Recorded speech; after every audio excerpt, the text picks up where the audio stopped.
Man, y'all know the face, y'all know the name. Y'all tuned into the world's greatest podcast. No, I don't just say it because it sounds lit when I say it. No, I don't just say it because I put on a shirt. We're going to sell 1 billion shirts. I say it's because it's actual factual. You're tuned into the world's greatest podcast, Talk Ain't Cheap Podcast, hosted by yours truly, Mr. It's a Movie, Cletus Real Talk. And I got a special guest here with me.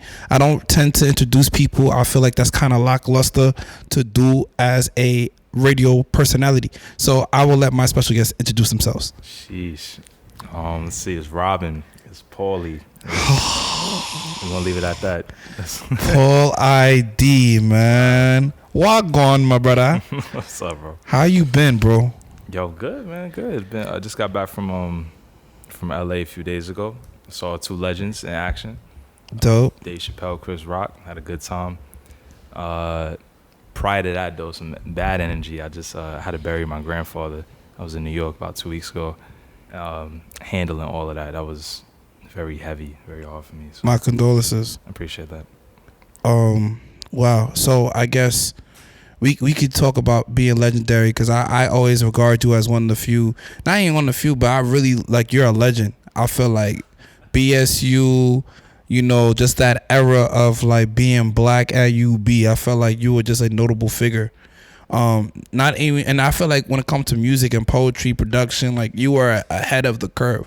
Like a lot of people I didn't feel with like taking their artistry that seriously at that time, coming out of UB. Like when you had to think about it at that time, who were some people that were artists that you really can think off the top of your head that you really were like, oh, they're really good? Yeah. It was you, Mars, John King as a poet. Very, very quick tidbit on that. John King was the only person I ever like saw in what I was doing and said, "Oh nah, I gotta watch out for him." When it came to the poetry thing, mm-hmm. he was amazing. I would watch him perform. I'd be in the crowd, like, oh shit, I gotta come hard on the next one. Like John King was definitely. He kept me sharp, and I don't think I ever got a chance to tell him that. So. Yeah, who else? From the singing side, we had Nabu, of course. Salachi. I can't really remember who else was out there. There's probably folks from like Buff State that I'm not remembering. But you gotta think Buff State is its own ecosystem. They have their own way of doing things. I feel like at UB to be in the arts was like kind of taboo. Like it was something that you did as an outlet to escape what it felt like to actually be at UB. Whereas with you, I felt like you was always chasing that, and everything else was secondary to that. Yeah. And I think that was really dope at that time because it was like, for me, I always look at you like maybe like an Akala in London, UK. Akala was like a very very informative rapper on things happening in culture, media, and stuff like that. And I felt like you were just as witty when it came down to just like how you approach your music. The fact that you never really made nothing for the sake of just making it. And when I say that, it's like it's always was like deep, introspective music. Like it wasn't just something I'm putting out for the sake of putting out. And I feel like you was a very underrated freestyler too. Like you never gave yourself that much credit because you used to really be barring. Like when some people be freestyling and they just be flowing and it sound cool, but you were actually making sense when you were freestyling. I think that's something that was very underrated. Yeah, I'm very critical of how I approached everything back then, especially like to your point, like that was the identity of me as a poet, wordsmith, whatever. That was like priority above every other aspect of who I was. So much, like even to my detriment, like it got in the way of relationships, got in the way of friendships, got in the way of performance at school. Like it really messed me up, and it messed with my identity too, because the further along my life went, where I wasn't closer to fulfilling that artist, that rap, music, poetry identity, I felt more like disappointed in myself, and that really messed with me. I had a bit of like an identity crisis when I left New York, and like a breakdown almost. And now I'm at a space of peace where, I see all sides of me and I treat them all like, fairly, and I give them all the respect each part of me deserves. The relationship part of me, the artist part of me, the technical, I went to school for math, you know what I'm saying? Like went to school for mathematics, and I tried switching to sociology, and I said, "Oh hell no!" Like I'm a math nerd, bro. Like, you know, so that's a real part of me. I can't isolate that and alienate it because I want to be a rapper or whatever. So back then I did not have that skill set, but now I do. So yeah, I'm very critical about how I did everything. So the freestyles back then, I still don't think I'm a good freestyler, but I never thought I was. But it was fun, just kind of like opening that door for other people around me to start freestyle. I remember Tavain. Yeah, Tavain. He's a whole artist now. Yeah, like I think that's his thing. I think from what I saw. Yeah. Yeah, man. So I never thought of myself as amazing at anything. But what I will say is I did have an amazing diligence, and I was super competitive. Like I said, John King, you know, I'm clapping for him, and in my brain I'm like, nah, I'm gonna get him. I gotta be better than him, you know. Mm-hmm. But all love. And Buffalo just didn't really have that. Buffalo did not have a lot of that. Like that's another thing I realized about myself moving forward is that, you know, you tell me to figure something out, you put me in a room by myself, I'm not gonna do it. But you put me in a room with the kid that can figure it out, I'm gonna do it. Like I'll figure out faster, better than him. I need the competition around me. That's why I appreciate being in places like the city, like back in New York, because everybody's, you know, has that grind, that grit, yeah, that run. and you can't stop because someone's better than you, you know. So Buffalo didn't really have that for me. Buffalo, everybody was just kind of figuring out, you know, they were just kind of going with the pace of things, and I just felt like I was at the end of the conveyor belt, just kind of waiting for everybody to catch up, you know. Did you ever feel like you got into that point where you were able to see people catch up to you? Kind of, sort of, at this point, like where I'm at now in life, you know, I'll talk to friends where like things that I was pushing to them 10 years ago, now it's like, yo, you know, I feel you on that now. You know, I'm starting to do this, and it's like, dog, I told you.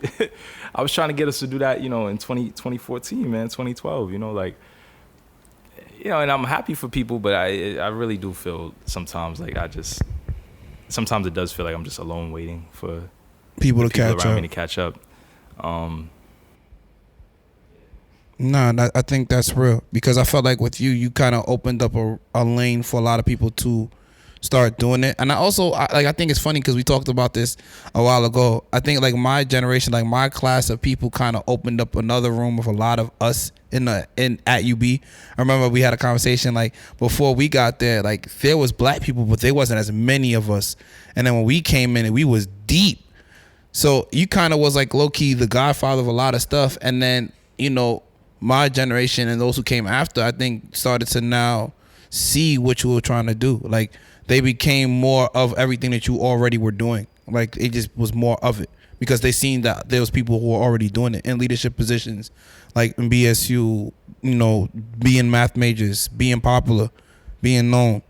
Yeah, I don't know. I don't know if I could take a lot of credit for that, but what I can say is we're not that far in age, but it does feel like for some reason like my age was like the last year of like the old heads. I don't know how to explain it. Like your class and onward, everyone felt very like it's not that y'all came in numbers, it's that y'all came in multiple identities and personalities. Before y'all, maybe like to your point, maybe before me and like, you know, the people on my e-board at the time and the people I was hanging around with, before all of us, it was like if you were black, you were either just like you faded into the background, or you were like what is it called, the Greeks, like you were you part of an organization. You or either something. that or you just faded in the background, and there was nothing else. Like your identity had to be defined by one of those. Then, like I said, I don't want to take credit for it. It's not like I invented this, but you know, I took pride in the fact I'm like, nah, I'm not part of that. I'm not part of that stuff. Like that's dope. I could link with them. I could be cool with them, but that's not me. You can't define me by that. I'm black, but I'm still white. I'm still white. You know what I'm saying? I'm biracial, so I'm black and white, and you know, I'm now the leader of this black organization, and I'm coming with, you know, not just a very strong, cemented in black identity ideas. I'm coming with some of my experiences as being a white kid too, like a biracial kid, being the outcast on both ends, and I think that was an amazing push for that org, because it opened the door for, you know, we had a white person on our Evo, pure white person. Mm-hmm. We had, you know, she was A publicity coordinator, thank you, something like that. yeah. No, it was political something. She was a She did political like science major, but she did like the historian or something like that. nah, she did like outreach to like local orgs, not orgs, local like So you did community outreach? yeah, that might have been. I forget the name. It was like the community something Coordinator, something like that. coordinator, Yeah. But we had that. And I got flack for that from my old school. Talking about like it wasn't black enough. I'm like, yo, if you don't get the hell out of here, bro. Like, and then from there, that happens, and then y'all come in, and y'all were just like, almost all of y'all that I remember, none of y'all was like, Greek or whatever. Some of y'all did, but like a lot of y'all was your own personalities. Y'all hanging out, dancing, very colorful, very energetic, and I always admire that about the classes that came after us. I mean, even look what you're doing. You know what I'm saying? Like it's you didn't have that in my class. You know what I'm saying? But I felt like y'all made it cool to do it though, and I think that's where I would always give y'all flowers. I think y'all made it real acceptable for people to be able to branch outside of traditional norms. Like we seen it all, but we also respected those people who, took on leadership positions because that's like just what they wanted to do, not because of affiliations or, it's a little different when you see somebody who does it because they do it because they care versus because of like, they wanted to be a part of something and they wanted to be viewed a certain type of way. Yeah. And, and I felt like that was something that you never tried to do. Like you never did it for that. Because I remember there was an opportunity for you to be like the president of BSU and you was like, nah. Nah, never. Yeah, I had I'll just say I had talks to do a lot of different things, but I if I wasn't interested, I didn't do it. No, I don't know what it is. I just had I've always had like a guiding, like just navigation in my soul that just brought me to where I need to be and where I want to be. I hardly ever have done anything that did not align with, who I was, right? So, yeah, I'm very happy about that. Very happy because I see a lot of people around me, especially at that time, that I feel I just can. I saw them. I'm like, yo, you're not who you say you are. You're not doing what you want to do. And I don't know why. I feel like I could see you. I could see your soul. Like you're not doing that. You're not being you authentically. And I've, fast forward 10 plus years now, and some of those people, they are in tough situations right now. And I'm like, yeah, I don't think, because you weren't following you, you were following something else. But yeah, man, I'm just, college feels so far away, man. It feels like forever ago. I don't even feel like a different person per se, but I feel like more adept and more like sharp than I was back then. So I guess just to round off that conversation, if there's one thing you could have told yourself back then, now, from the perspective of who you are now, what is something you would have told yourself or advised yourself from back then?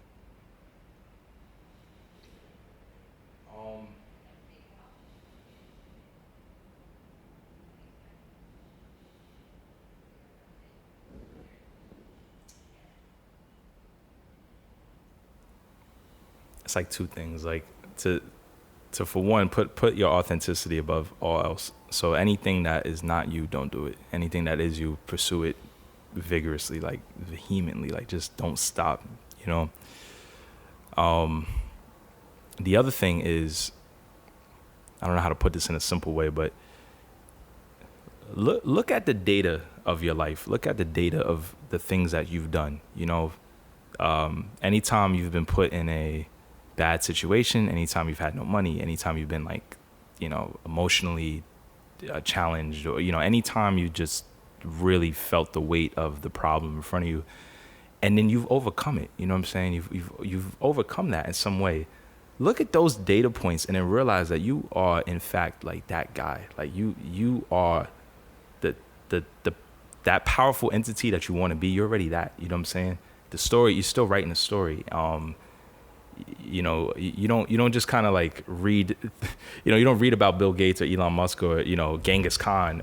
You don't just read about them and then just one day they wake up and they're Elon Musk, or they've been doing, the things that put them on that path since they were kids, and the same I could say for myself and probably for everybody else, like who you are, you've been that person. you know. And I've always shied away from that. I've always said, nah, man, I know I did this, but nah, man, I'm not, you know, like when I was in when I was in high school, right? I had a, oh, no, siren's gonna be crazy, but when I was in high school, I had a pretty rough like life that I was living. Hold on, I'm gonna pause real quick. Man, we back. You know what I mean? We had to slow it down because, you know, it was real. It got real Al Qaeda outside. Got real. Sounds like there's a war going on downtown Dallas. But you spoke about you in high school. So during high school, what was going on during high school? Yeah, so the point I was trying to connect it to is you know, look at the data points of your life, look at your losses and your successes, right? And then somewhere in that average, you could see who you are, right? And I say that because in college, I did have a very high peak of like my self-esteem, but then it dropped like quick as hell. And I just wish I would have looked at the things I'd accomplished already and said, bro, you got this, because you did that, you can do this. And the story I was going to share is in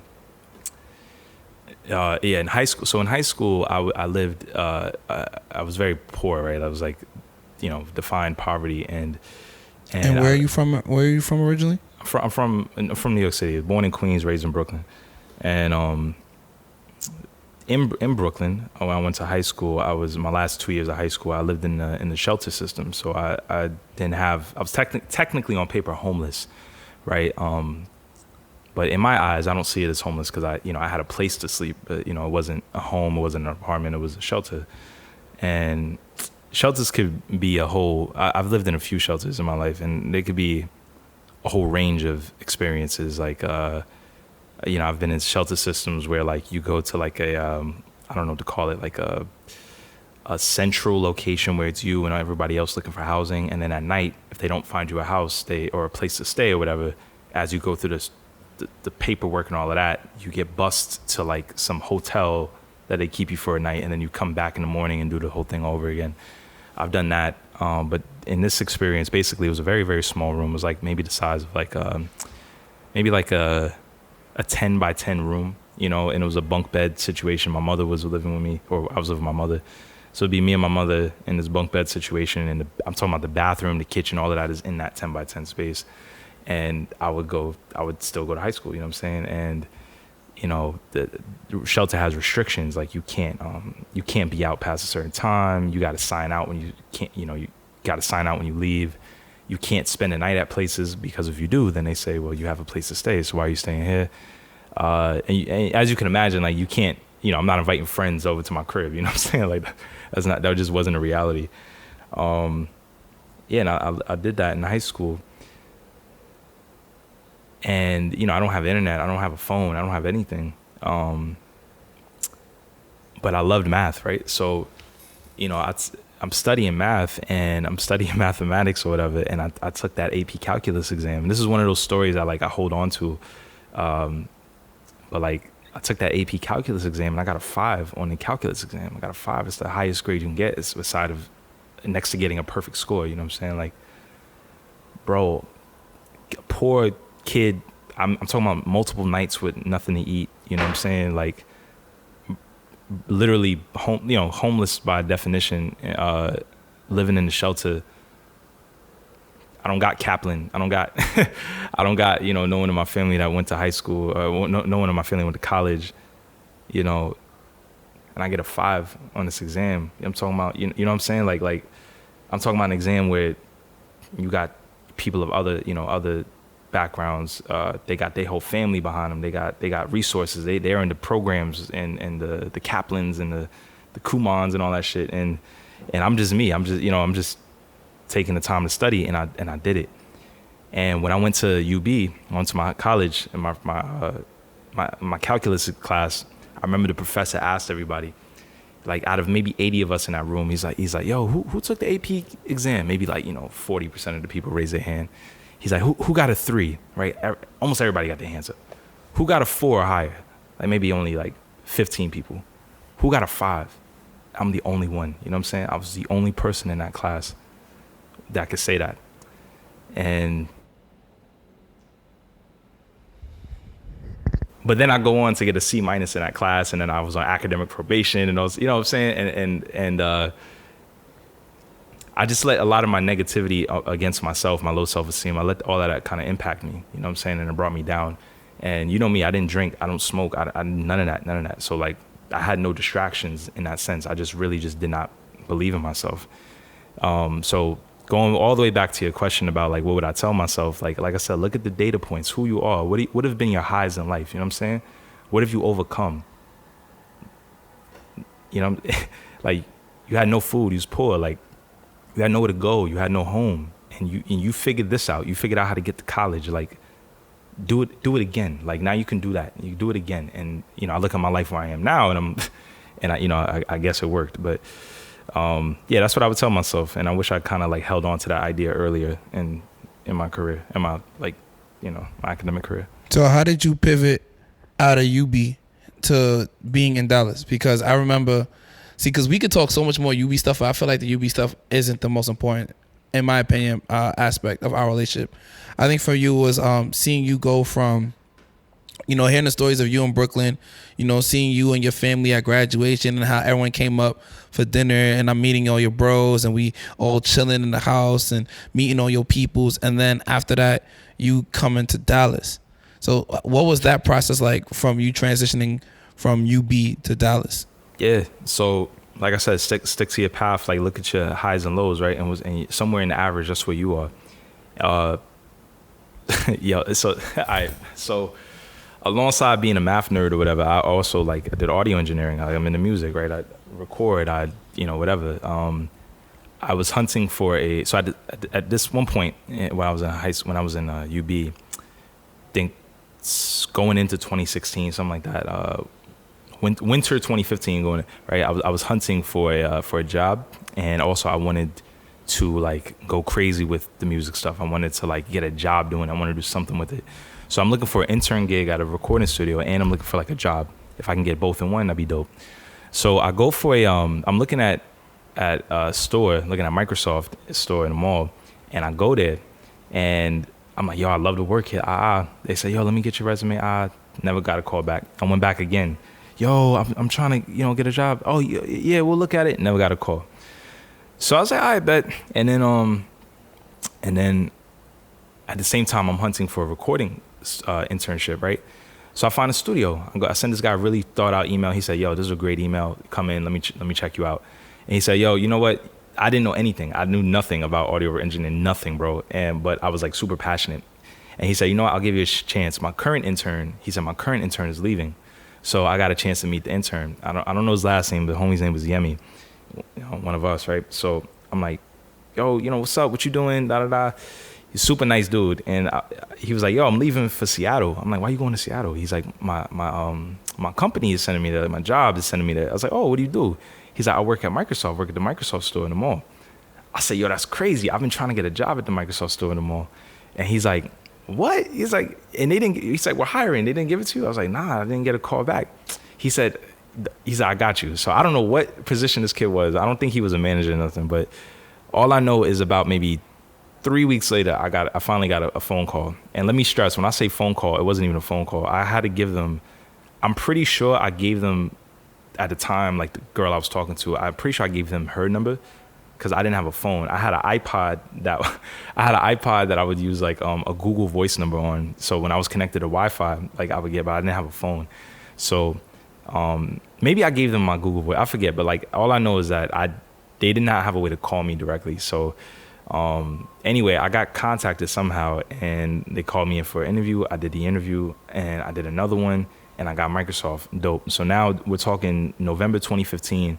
I got the Microsoft job, and boom, I work Microsoft. So now I'm in a Microsoft store in the mall, and I got my recording studio. They right down the block from each other. Dope. Great time.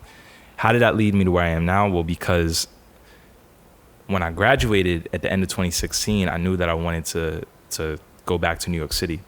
So I wanted to transfer to the store in New York City, which is a thing that they allow you to do. So as I'm doing that transfer, my manager was really fond of me. He said, man, there's this program called the Microsoft Academy for College Hires. It's like if you recently graduated college, you can basically interview for like a more like corporate role at Microsoft. It's very competitive. A lot of like guys from, big schools and yada yada and all this backgrounds, they're going to be there. Give it a shot. And I'm like, bro, I don't give a damn to, you know what I'm saying? I don't care. I'm about to be a rapper, bro. I don't care. You know what I'm saying? I don't care to be no corporate, nothing. So I'm like, whatever, like sign me up, whatever. He signs me up. I hear nothing from the people for like months, bro. I transfer and I move to New York City. I'm sleeping on my grandma's couch in New York City. And she lived in the Bronx, or this is this is in Brooklyn. This is East New York. So I'm sleeping on the couch in my grandma's crib in New York, and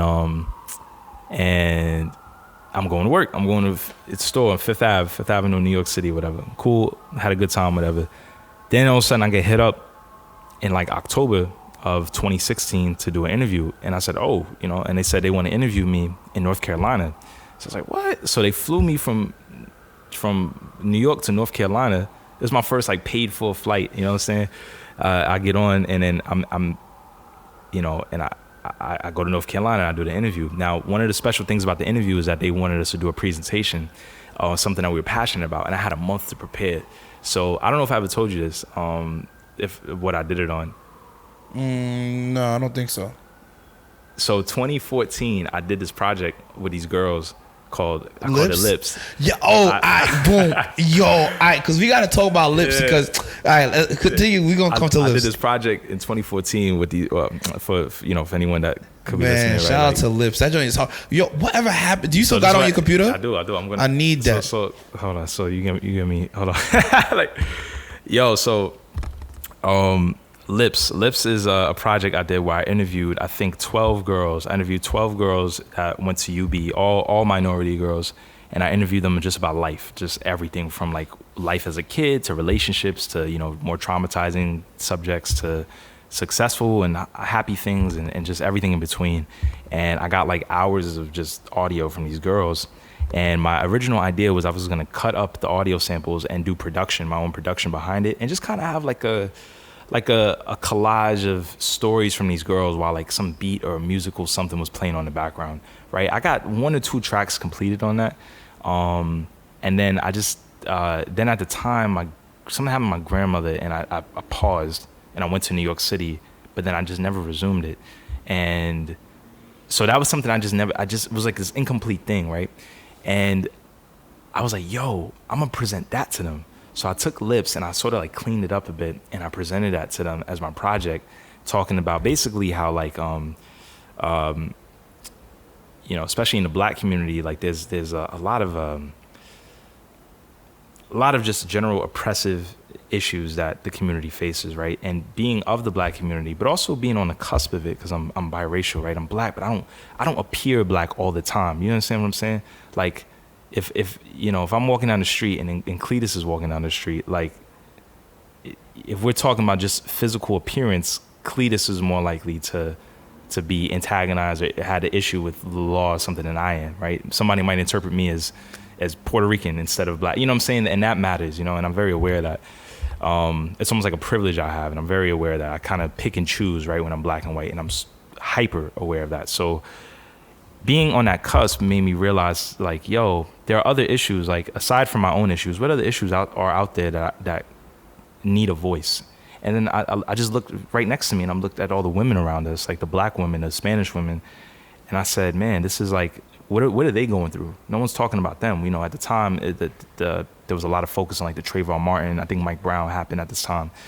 And not to undermine that, but I said, if this is happening, there's other things happening too. What else is happening? And just looking to my left, I see all these women and their stories and the things they can't really talk about every day. I wanted to highlight that. So that's what I brought to Microsoft. They loved it. They went crazy for it. A month later, or 2 weeks later, I got the offer. And I mean, just understand what I'm saying. 2016, right? This is when I got the offer.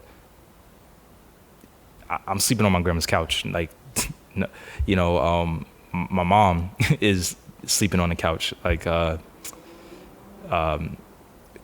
years before that, I was in a shelter. You know what I'm saying? Like, I was on academic probation. Like, we're talking about a lot of like losses, a lot of just these traps of poverty. I don't know what else to call it, but like it's just these things that feel like It felt like there was no way out. There's no way out. Yeah. And then you get this offer that is more than you ever made and anyone in your family's ever made. And it's like a whole new life. You know, we're gonna move you to Dallas, Texas. I said, bet. You know, let me see where this goes. And that's how I did that.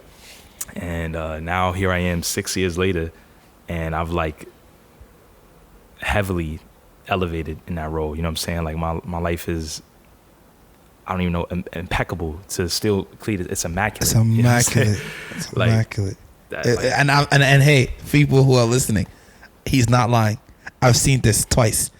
During COVID, when the world was on standstill, and then post COVID, and like I'm just so happy for you. Like this whole trip for me has been one of those things that have really gave my life a hard reset. Like just being able to see people that I see, being able to actually have the means, even though I had like $100 in my account since like October, and having the means to even be able to make this tour happen, have an opportunity to one, sit down with you on a podcast, but then come back after we spoke about this album that I wanted to create and do, and so all in all, this is really a blessing. But I do have a question about Lips, because one of the young ladies that was on Lips was someone I was dealing with, and what was some of the things that you can share about Lips that you learned from these occurrences or these conversations that you were having? The biggest thing I learned is that like it's a different it's a different book, same story, you know what I'm saying, for a lot of us. And that's what I learned the most out of it. Like a lot of the girls, and sure, maybe I didn't have the widest of a sample size, but like, I didn't have any rhyme or reason to the girls I picked other than I just wanted them to be minority women. And I learned some super dope stuff. Shout out to I think her name was Christina at the time. It may be Crystal. I gotta revisit, but she was the first girl her and her friend, they were the first people I've ever heard use the term K-pop and to describe like something they some artist or whatever. And they were big into K-pop. And this is, bro, it was 2014. And I'm like, what's K-pop? You know what I'm saying? And now that's like the biggest, like one of the biggest genres out right now with BTS and all of them. So you learn little things like that, right? Things that girls are into. I've interviewed some girls that like I thought were like real hard body kind of chicks, and they have these really soft, tender stories about things in their life and what they care about. The interactions with the men in their life, like their fathers or boyfriends. There's a very similar thread between all of them. So really, I just learned that everybody, it's a different look. Maybe the font is different. There's a different author on it, different cover page and a back page, but it's the same story for a lot of us. And that's kind of the point that I wanted to. That was something that I kind of thought about going into it, but it sort of proved it to me that it was like, with all of these issues and racism, sexism, and all these isms around us, it's like there's still a common thread between everybody. It's a common story here, something we could all share and understand and collectively feel at once, and that's what I discovered through Lips. Like I said, I remember when I heard about Lips, because I believe I heard about it from one of the young ladies that was on it, and I know we spoke about it like briefly, because you were at that time, you were very, very like sensitive about letting people know about it. Like I remember that conversation, because I was like, bro, I want to sit on one, and you was kind of like, not yet, like this ain't the time for it. And I respected that, because to be quite frank, you were probably one of the earliest people to actually do a podcast without even knowing it. Because Lips to me was a podcast more than anything. Obviously we had in the booth, and Kino had Kino and Sky, Paul had his radio show, a couple others, but I felt like what you were doing out of your space was also in that realm, and it just never got to see the fruition or the fullness of the day of light on it. But I was always excited for it. Yo, you can stay excited, because I made a decision earlier this year that I'm gonna release that. I'm gonna finish it. Fire. One of the things that you just look back and laugh on is like, bro, I knew nothing about audio engineering, and I'm just thinking about how I recorded some of these things, and some of these interviews I did, and I'm like, damn, if only I just did it this way and I used this technique instead of that, I could have got a better audio.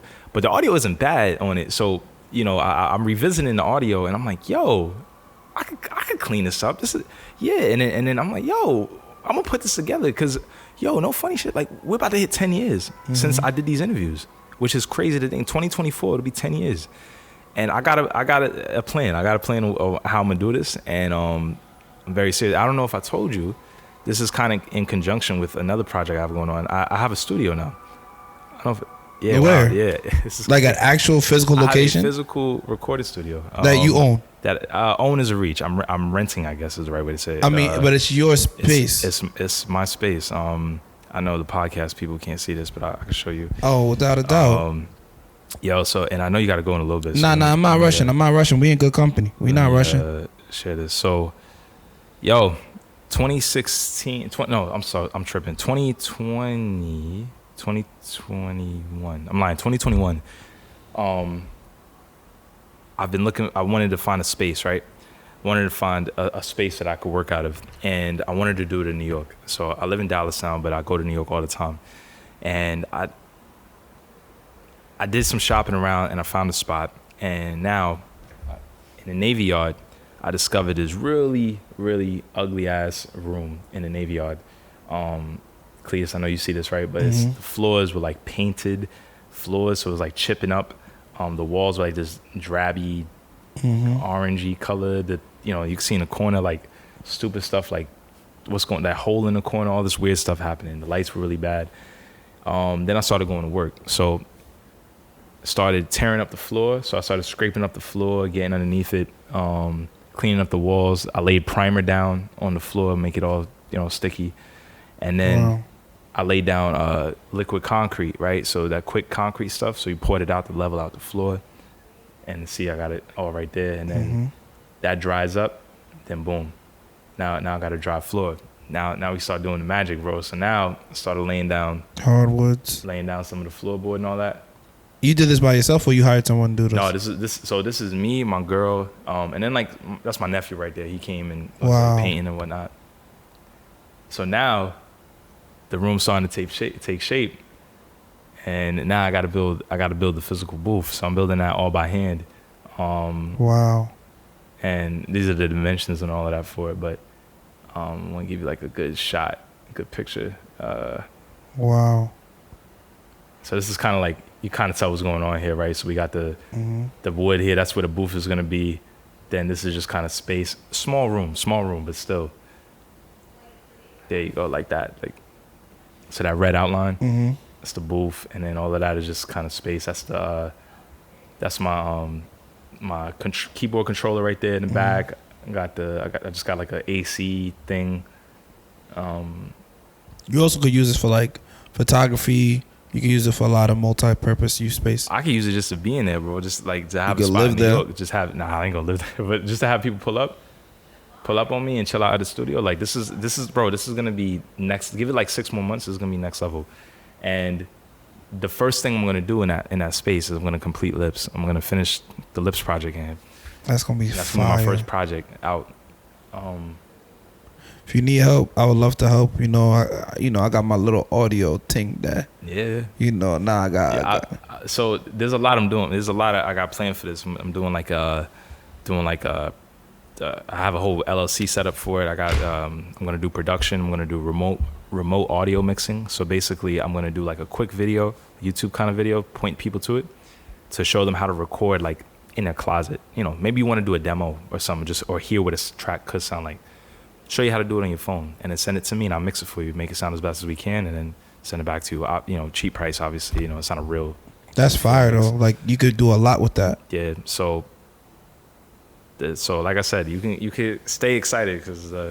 So are you planning on moving back to New York, or you're trying to live like this? Like my base is in Dallas, but I fly back and forth to New York every time I want. So yeah, so this is more like personal life stuff, right? So long story short, I would say over the next 2-3 years, I'll probably have about 2 or 3 homes. Right now I'm looking at a home. I was looking at a home in New York, looking at homes in New York. But then I'm pivoting that thought to get the home first in Dallas and then set up just a home base there and then do the home in New York. I would really love to do something in the West Coast as well, but I'm realizing I don't like LA as much as I thought I did. So, LA is very overrated. Yeah, I don't like LA that much. I might do San Diego, but very beautiful weather. Yeah, San Diego I might do, but right now over the next 2-3 years, there's at least 2 homes in my future, one of which in New York City. So I know that at the time you were trying to buy a home in Buffalo. Is that still on the? Yeah, that's actually a bit of a side project I'm doing with a friend. So we're putting our money together to do a home in Buffalo, UB area, rented out students. You know, it could be the Black Student Union House, BSU house. I've been trying to do stuff like that since I was there. I actually wanted to buy a property in Buffalo. Yeah. Around actually the time when I bought the studio stuff, I was trying to buy a house in Buffalo, but I didn't know that you didn't need to have all the cash up front. Cause at the time I had like 30,000. That is what. That. That's the same thing I recently learned. Like in the last 3 years, I was like, yo, you don't need the money up front. Like, I was like, I don't got 54,000. I can't buy it. So many instruments, bro. So many instruments to use out there. Products and financial instruments that can be leveraged that people just don't know about because just simply education. We're not educated on it. And I don't know about you, but sometimes it feels like, oh, nah, 30,000. That's impossible. You know, it's too much. But it's like, bro, it's nothing. Like that's very obtainable.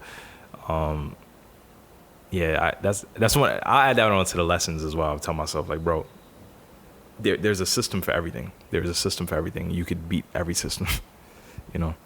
So what are some tools that you've leveraged to get to the position you're in now? Because knowing you from Robin with the big curly hair and the cheetah print hat to you with the red do-rag and the braids and the peace, like, cause he's real peaceful now. Like this, you've always been peaceful to me, but this is like a new level of peace and happiness. I'm like Ultra Instinct Goku right now. That's how I feel right now. I feel like,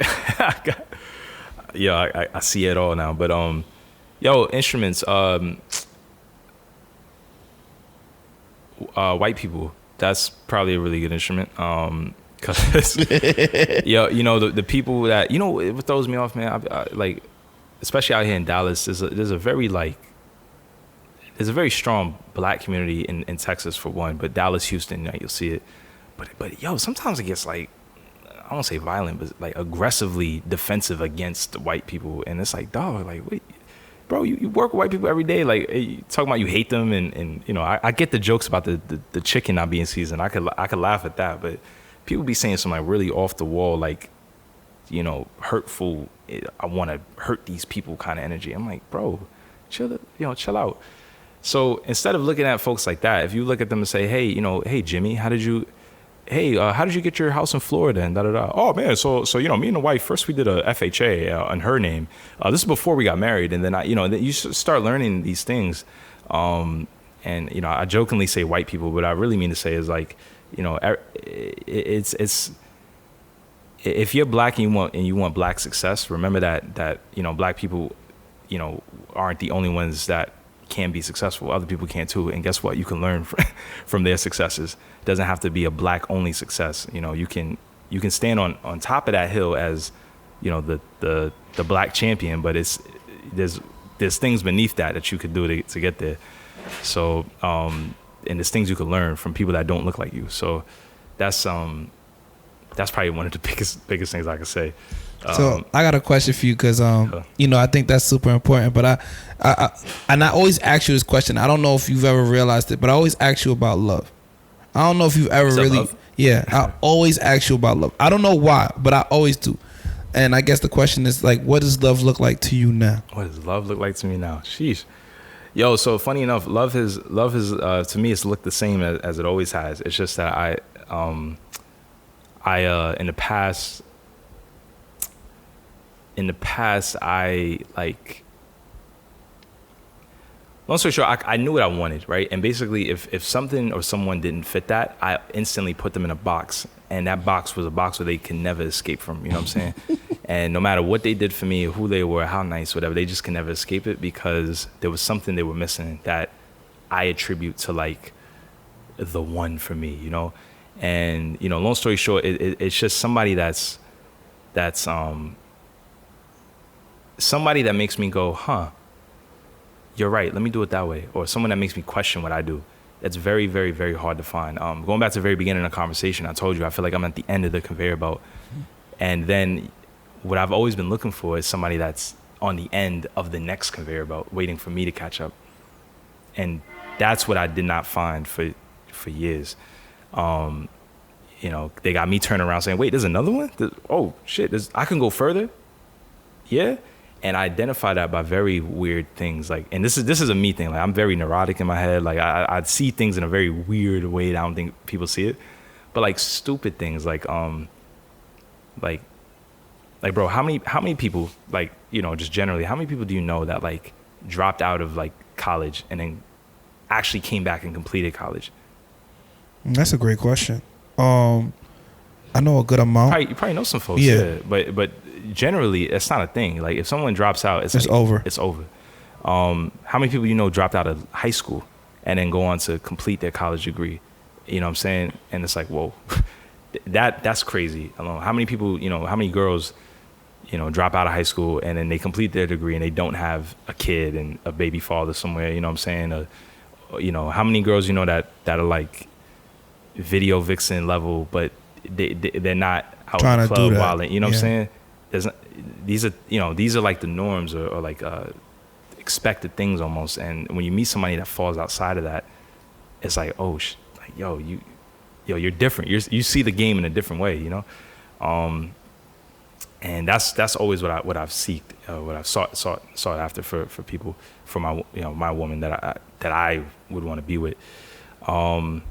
And it's unfortunate because I feel really bad. I really do feel bad because you meet all these other girlfriends along the way that, like, you've had these relationships that are dead ass relationships. You care for them, they care for you. They've done things for you. They've held you down. But like I said, that box that I would put them in, where it's like,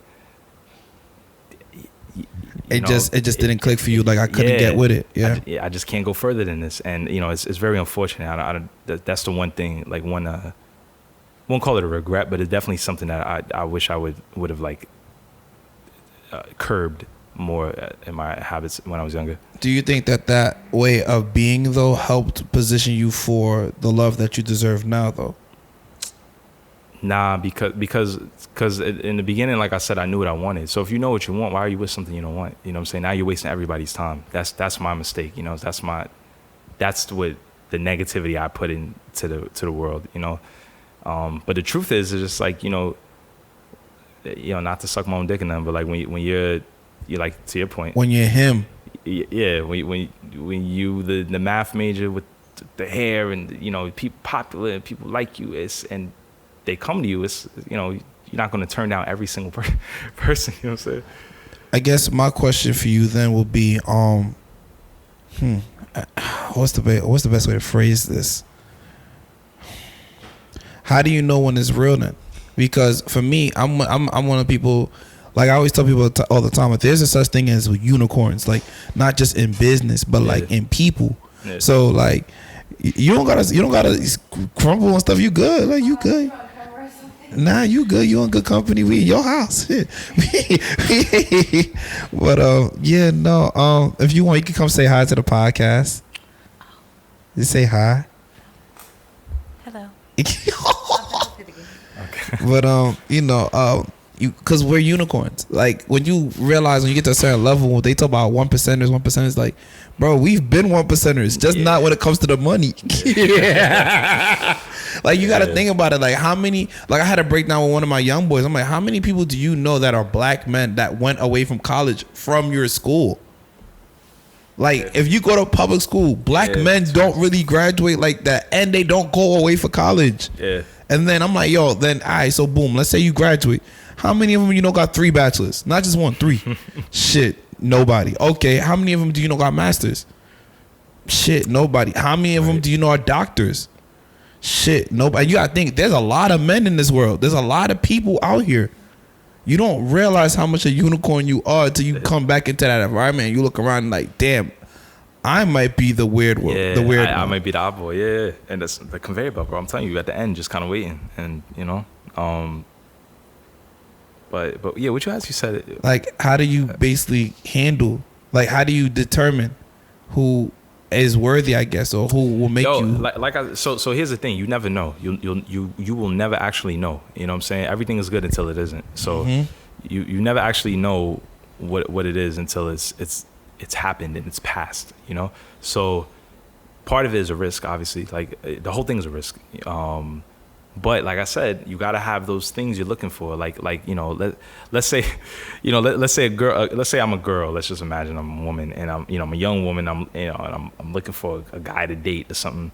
And I meet a guy on a dating app. I meet this dude on Tinder, and he takes me out to dinner, and he pays the bill, and then he drives a nice car, and he calls me. Now we've been talking for about 10 days, and I'm like, yo, this is it.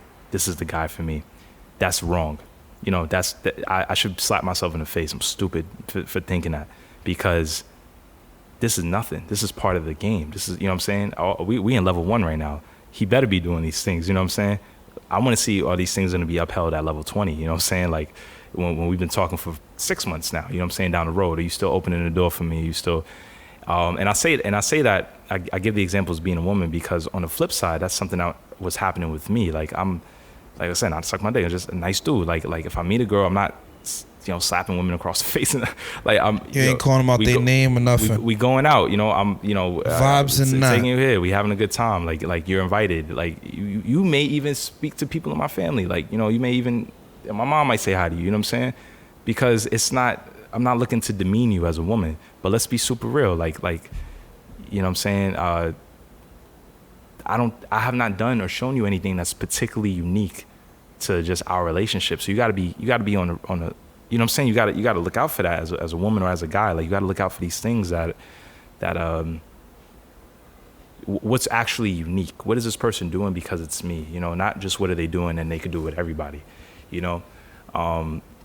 For me, like the story I just shared about the shelter and all of that, that's something no one knew. No one knew that. The only person that would know that would be like my girlfriend, whoever I was talking to at the time, that like you always saw me with. That's the only person I knew that would know that about me. That's unique, because the girl I just met at the whatever, she don't know that. You know what I'm saying? She's never gonna know that.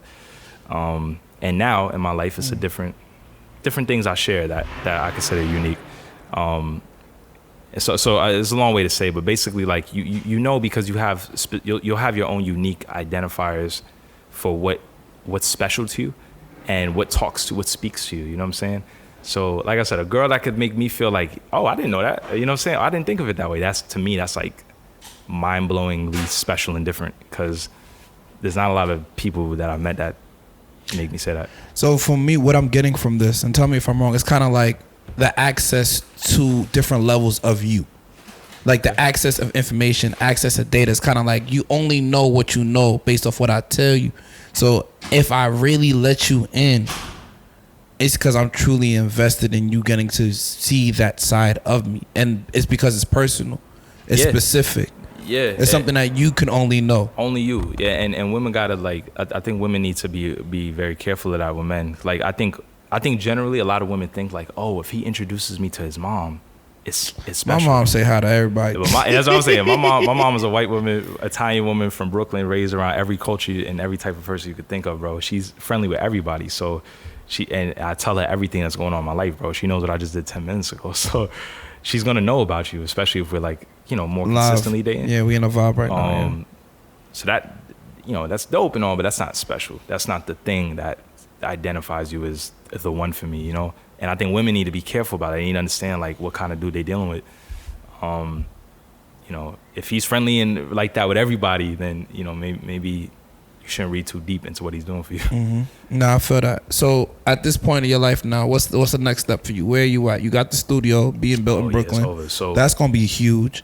And I guess even we could touch on that. Are you planning on like renting it out? Like, how do you plan on? Yeah. Is it gonna be like a business move more than anything, or is it gonna be like a, kind of like your guilty pleasure project? Nah. So one of the biggest the biggest components.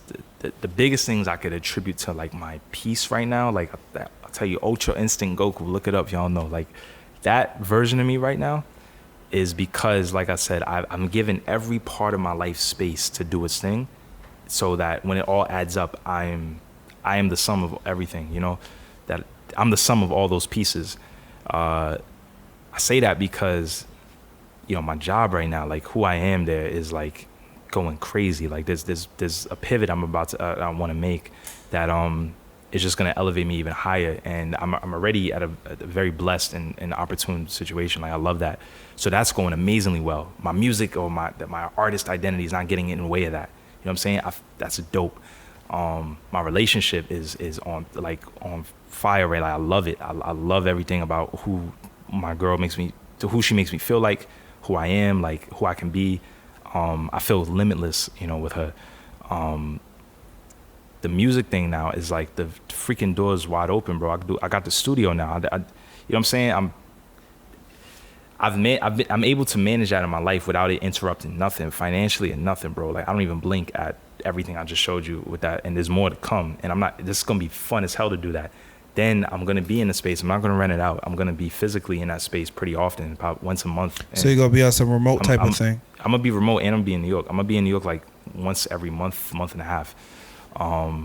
And working out of that space, creating my ass off, just creating, working with just people I think are dope. If I meet somebody at a spot, I'm going out, I'm at Skimmy, I meet somebody and they, whatever, all right, dope, pull up, you know what I'm saying? Come to the studio and work some out there. Some stuff I want to work on. I told you the Lips project, there's other things to come. And, hopefully I look back in five years or so, I look back at all these ventures and they all added up to something I could be proud of. And that's where I'm at right now. I love this for you. I'm happy for you. I guess if people want to connect with you, you're one of the people that's off the radar. You don't exist. Actually, before we go there, I want to circle back. Yeah. You said legendary, right? You got to go to LA. You got to see Dave Chappelle, and Kevin Hart, Chris Rock, and Chris Rock. My apologies. And then, and we kind of spoke about the passing of someone in your family that was very, very important to the structure of your family. So, where you are at with that, and what were some of those experiences that you were able to? What are some of the lessons that you were able to get from those experiences? So passing my grandfather was massive. Try to summarize this. He all that time I told you I was in the shelter, after school I would go to his crib. So I'd go from Clinton Hill, Brooklyn to Harlem, 3 train to 110th every day after school. He'd feed me. He would give me clothes, like any. I came to New York, so I lived in Georgia for a little bit. And when I went back to New York and I was going to high school, bro, I stepped off that Greyhound bus with 3XL tees and, you know what I'm saying, and the freaking, we called them slouch socks, the socks that went all the way up to your knees type, there'd be different colors to go with your shirt, you know what I'm saying? Like, and the white Air Force Ones and all of that. Like, I looked crazy coming off that bus. And my grandfather made sure I didn't look that crazy, so I didn't look like Soulja Boy, when I went to school. So, bro, he was such a pivotal component in my life. And one of the things that really hurt me is that since 2010 to now, barely anyone in my family saw him. And the only time they saw him was when I took them to see him or when I brought him to them. No one called him, no one saw him. And this man was like basically the black Santa Claus in my family. Like, when we were younger, he got everybody everything. He got a stack of credit cards like this big, bro, because every holiday season took out another credit card to get people their Jordans and their this and that. And nobody saw him, bro. So that, and then also I'm sure everybody's been going through this, but I'm sure you probably went through this too, kind of like the falling out of the people, just friends and stuff in your life. Everyone seems to be going through that. Out of everything I've given to people, just seeing people kind of like not reciprocate that to me, not give me that special consideration I've always given them, that's really like kind of limited my boundaries. Like I'm really tight to myself now. And one thing I wanted to like kind of, maybe I can close off on this, is at the funeral. I did the funeral myself. Like, that's another thing. I'll give myself credit when I need to, bro. I paid for that funeral. I set it up. I did the colors, the flowers, all of that myself out of pocket. He didn't have insurance. So I got a question, and I don't know if that's something we could probably talk more offline. But what is that like? How much does that cost? I'll say it's more than 10, and it's more than 10, and it's it kind of messes you up because it gives you a power trip. Because remember, I told you all these people that weren't there for him, now they're at this funeral for him, and this is something that I'm putting together. And to be a little extra crazy about it, my grandfather, to give you a little more detail, I got it on camera, bro. Like I'm talking to him, and he says he didn't want nobody at his funeral. He said, I don't want them. This is the most optimistic dude ever, dying in a very like cold, isolated way. And he went cold toward everyone in the family. He said, I don't want them there because they weren't here for me when I was alive. So I went against his wishes already to invite y'all to this service. And I put this together. Y'all are only here because of me. That's the power trip. And I'm very aware that I check my ego when I need to, you know what I'm saying? And I was very aware that I was very, very angry at everybody. I felt like it was my party, my event, whatever, why, and I shouldn't have had that energy. So what I did was, I wrote something. I wrote something for my grandfather, but I think it's fair to share it, right? With outside of that, I just want to make sure I get it. Take your time, bro. We ain't no rush. So, and the beautiful part is, bro, I haven't written in years, and then this woke me up to write again. So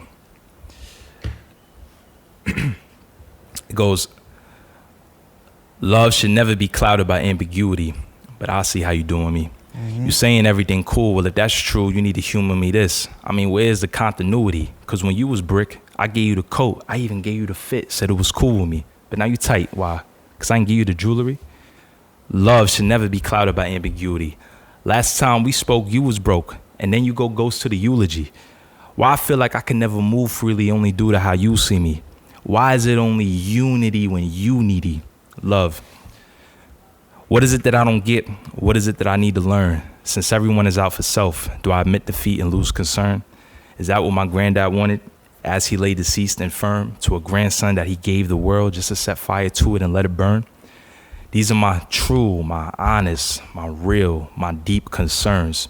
So, I turn to scriptures from the preacher's word, like that's supposed to ease the nerves. And they say things in there like family will catch you when you fall. When you fall, but then the season turns, and in a jam you can turn to your fam. But let me reconfirm, because if they supposed to be around me, why would I even need? In a jam you can turn to your fam, but let me reconfirm, because if they supposed to be around me, why would I even need to turn? Y'all supposed to got me, but between all the posts and the beefs and the means and the jokes, y'all folks forgot me. But I got hope, and I know that my hope is not bleak, because I got love.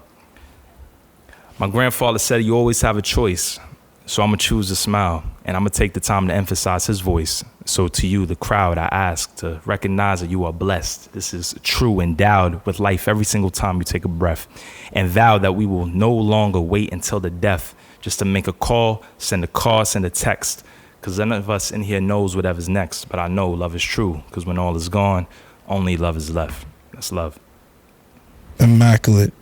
There you go. Immaculate. I love you. I respect you. I appreciate you. I'm proud of you. I'm excited for you, bro. Because like I said, I kind of been watching from the sidelines for a long time. I'm not surprised by nothing that's happening to you.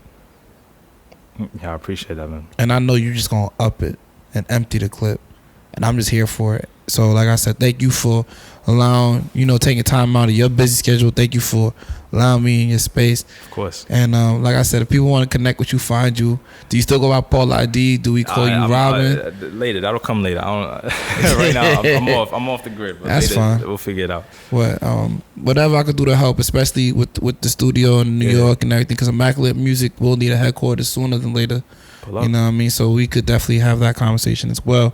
But like I said, thank you so much for your time. You tuned in to Talk Ain't Cheap, hosted by the Cletus Road Talk, powered by the Cletus Group on the Talk Ain't Cheap network. The smells are all sponsored by Immaculate Scent Candles. That's coming out this week. I'm excited about that. And we have Immaculate Drip, everything immaculate with the music.